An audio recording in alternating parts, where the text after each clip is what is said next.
اس میں دو قول. ایک قول تو یہ ہے کہ آدمی پر عمرہ کرنا تو نہ واجب ہے نہ فرض ہے. وہ عمرہ کرنے گیا اور عمرہ کرنے کے بعد اگر اس نے وہاں شوال کا چاند دیکھ لیا تو صحیح مسئلہ تو یہ کہ وہیں رک جائے اور اب حج کر کے آئے. ٹھیک، لیکن وہاں قانونی پیچیدگیاں. آپ نے عمرہ کا ویزا لیا اور حج کے انتظار میں آپ ہیں اور آپ کو اگر پولیس پکڑ لے تو جیل میں جائے گی. اور آدمی کی ہتک عزت کا بھی مسئلہ ہے، تو ایسا کام نہیں کرے کہ جس میں ایک مسلمان کی عزت داؤ پہ چڑھ جائے. آپ کو مجبور ہیں آپ واپس آنے میں، آپ واپس آ جائیں.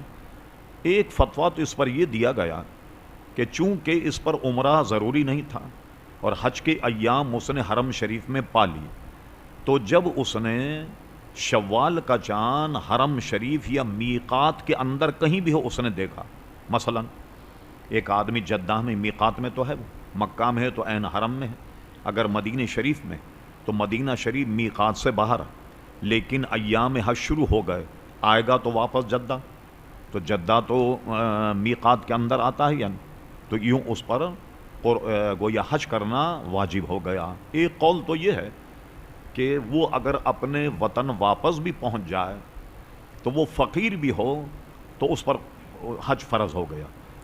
لیکن ایک فتویٰ علامہ امام عبد الغنی نابلخی رحمۃ اللہ تعالی علیہ سے فقہا نے نقل کیا کہ وہ کہتے ہیں کہ اگر شوال کا چاند اس نے حرم شریف میں دیکھ لیا اور وہ اپنے وطن چلا گیا اور وہ اگر فقیر ہے، اب اس کے پاس زیادہ راہ نہیں کہ وہ حج کرے، تو اس پر حج واجب یا فرض نہیں ہوگا. اور فتویٰ اسی پر دیا گیا. جی ہاں، وہ الگ مسئلہ ہے. یہ اس کے لیے ہے کہ جس نے اپنی زندگی میں حج نہیں کیا، اور اگر کسی کو یہ آدمی حج کر لے پہلے سے، وہ اگر میقات کے اندر ہے تو اس پر حج فرض نہیں ہوگا، اس لیے کہ فرض تو ایک ہی مرتبہ حج، تو اس لیے وہ اگر حج نہ کرے تو اس پر شرعاً کوئی قباحت نہیں.